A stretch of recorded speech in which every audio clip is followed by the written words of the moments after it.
So, yeah, well, while we're on the topic of movies, I did see Avengers Infinity War. I know you don't care about it, so I'll just go right into my review. Let's get into it, yeah. Okay. So, just spoilers from here on out if you haven't seen the movie. Yeah, I went into this movie with relatively low expectations. Avengers 2 wasn't very good at all. And I think we talked about it in the first podcast. I was curious to see how they would handle dealing with like 30, 40 characters. Being an outsider from this, that was like one of the observations I made. Like, right. There's so much crap going on. How are they going to make a coherent storyline? So, this is like the 18th, 19th movie in the series, all connected. I've seen them all, and I'm definitely getting worn out or have been worn out. Like, it's just, I used to go see them like opening weekend, and I saw this one. I went to like a matinee showing because I can't stand the crowds. Every time character gets on and they cheer. Yeah, exactly. So I went to go see matinee this one, but usually I used to, when they first started coming out, I would go see them opening weekend and stuff. Now I'll wait until it's just convenient. Like when I saw Black Panther, I met my grandfather at the movie theater, but I misunderstood which showing we were going to, so I met him there. I went there like 3 hours early, and I was 45 minutes from home, and I went, okay, well, I guess I'm stuck here for 3 hours, so I went and saw Black Panther, and it was fine. But yeah, so I actually am a big fan of the storyline that they're doing with this one, the Infinity War. It's based off of Infinity Gauntlet, which was a big Marvel storyline, and it's one of my favorites. So I had low expectations for the movie, didn't think it would live up to my love for the comics, and I also thought it would be a mess. It was good. I liked it. I thought it was better than I expected. It's definitely a lot better than Avengers 2, and yeah, it had the best villain of any of the Marvel movies so far, that's been their biggest problem. Whenever you hear about complaints about the Marvel movies, it's always, well, the villain was really weak. The villain was a non-existent almost. It's just some random bad guy. Yeah. They focused a lot of time. First of all, this movie was 3 hours long. I mean, it had to be. And this is only the first part. Oh, it's right. It's a 2-part movie. So this movie basically is 6 hours long. And they focused a lot of time on building the villain, which is, you have to if he's the villain for a 6-hour movie. Plus, they've been building this guy up since the first Avengers movie. He was in the post-credit scene or whatever. So the villain is Thanos. And in the books and in the movie, he's on a quest to gather all these Infinity Stones, which are these 6 stones that are spread across the universe that were created in the Big Bang, and they all represent an element of the universe. So there's a soul stone, a mind stone, a power stone, a time stone, a reality stone, and something else. So I always forget one when I'm listing them off. So the point is that when you get the stone, you're the best you're able to control whatever that thing is. So the reality stone, you're able to control reality. The time stone, you're able to control time. The power stone, you're the strongest being in the universe.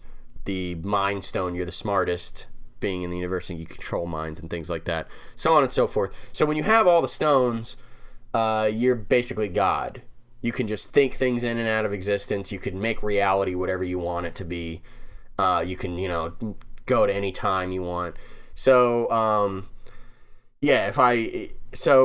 I was curious of how they would handle this, because in the books it's really crazy. Like Wolverine lunges at him and he turns him into he turns his bones into rubber, so he just falls to the ground. In the movie that happened? No, in the books. Oh, okay. In the books. So, I was curious to see how they would handle it, because I thought it was a bit of a stretch for the typical moviegoer to be able to be able to accept that. Hard sci-fi maybe, but not Avengers, billion-dollar blockbuster. And they did a pretty good job of it. The best scene in the movie was a scene against Thanos, and when he has like 3 or 4 of the stones, and Doctor Strange, who's like a wizard, and they're like, just the entire scene is them doing all their tricks, where it's like bending reality, and it was pretty neat. Lots of special effects that were pretty cool. When he finally gets the gauntlet, so this is the big ending. So the reason why he's getting the gauntlet and why he wants the 6 Infinity Stones is because it's his job, it's his duty. In the books, he's like beholden to death, like the cloaked skeleton character. But in the books, it's like a woman, and he's like in love with her. So he's trying to like prove and she's given him the duty of cutting the universe's population in half. Because there needs to be balance or whatever. There's too many people in the universe. So she's like, yeah, there needs to be well, she doesn't ever speak, but it's implied or told to him through a side character that he needs to cut the population in half of the entire universe. So it's going to take too long. So he says, you know what, I'll get the Infinity Stones. I can do it with a snap of my finger. Well, in the movie, there's no death. I think that's probably too far. I think audiences wouldn't get it. So they just dumb down his backstory a lot by saying, well, his planet was destroyed by overpopulation. So now he's made it his duty to go through the universe and cut the population of the universe in half to bring prosperity to everyone. So no actual calculation. He literally goes from planet to planet, and he takes the population in half. He goes, half of them stand over here, the other half stand over here, and he just kills half of them. So, so the big ending is in the book. So he gets the gauntlet, and he just makes half of the population of the universe disappear, and that's including half of the Avengers. Like, people just disappear, and that's how and I wasn't sure if they were gonna do it, and they actually did it. That's how the movie ends. That's part 1. It's a 2-part movie. It ends with him finally getting the last stone, and then he just goes boop, and 50% of Spider-Man, all the Guardians of the Galaxy, like, just die. They just disappear into dust. Wow. And that's where the movie ends. Wow. So apparently a lot of people don't know the story of the books. Apparently a lot of people were upset by it. I don't think they realized that it was a 2-part movie, because, like I said, it's a $1 billion movie. Like, that's how much it's going to get in the box office. $2 billion. Those types. So you've got people from everywhere, all walks of life, going to see these movies, and not everyone is like us, where we're like on the internet, on gaming and news, movie, nerd related sites, where when a new movie gets announced, that you hear about it immediately. So I knew, Marvel has Disney has their D23 conference every year, and that's where Marvel shows off their new movies that they're announcing. Yeah. So I knew they announced, there's going to be a part 1 and a part 2, so I knew that it was going to end, on a cliffhanger. Most people probably don't know that. And this movie was not billed as part 1. No, it was not.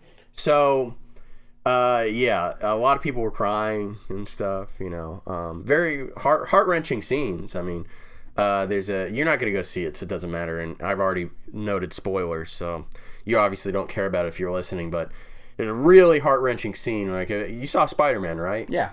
So it's like a 15-year-old kid, and the whole storyline is that, like, Robert Downey Jr., like Iron Man, is kind of like a mentor to him, and he looks out for him. He doesn't want him out there fighting bad guys because it's dangerous, and he's just a kid. And Spider-Man stows away on the spaceship that they're on. He tells him to go home, and he ends up going with him anyway. And Iron Man, the Guardians of the Galaxy, and Doctor Strange and Spider-Man fight Thanos to try and stop him before he can get to Earth or whatever. And they're on his like destroyed home planet, and they're all fighting him. And then because they have a stone or whatever with them, so Thanos beats him, gets the stone, and disappears because now he's got like 4 stones, so he has time and space in his control, so he just walks through a portal and goes straight to Earth to get the last stone. And so they're still left on the planet like, oh, what just happened? Like, we're fucked. And then he goes to Earth, gets the last stone, and that's when he snaps his fingers and people start turning to dust or whatever. And there's this scene where like Spider-Man, this like 15-year-old kid, is like starts to turn to dust and like literally just dies in Iron Man's arms, and he's just like, I don't want to go, like, I'm scared. And that's where the movie ends on. It's like Iron Man like crying because he got this 15-year-old kid involved, and he just dies. And that's how. And yeah, so a lot of people just die at the end. Lots of deaths in this movie. Man, it sounds like a Marvel movie with balls here. Yeah, no, lots and lots of deaths in this movie. I mean, the movie opens with Thanos like killing main characters. Like the movie like just flat out opens with them on a ship.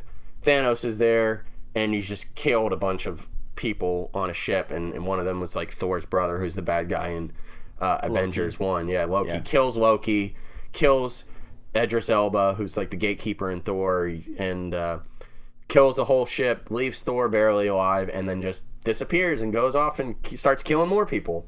Lots of people die in this movie. There's only, out of the 30 or 40 Avengers that they've, or characters that they've established, there's only like 10 people left. He just killed like more than half of them. So yeah, like you said, it's a Marvel movie with balls, and they did a better job, like translating the books into film than I thought they would do. And I thought Thanos was great in it, that's always a big worry. So if you, you just heard most of the movie, but if you like Marvel movies and you don't care about spoilers, and if you've seen probably half or more of the movies, I would recommend going to see it. Yeah, you kind of sold me on it almost. Yeah, it's an entertaining movie. So even if have you seen Guardians of the Galaxy? Yeah. You saw Spider-Man. Yeah. You saw the other Avengers. No.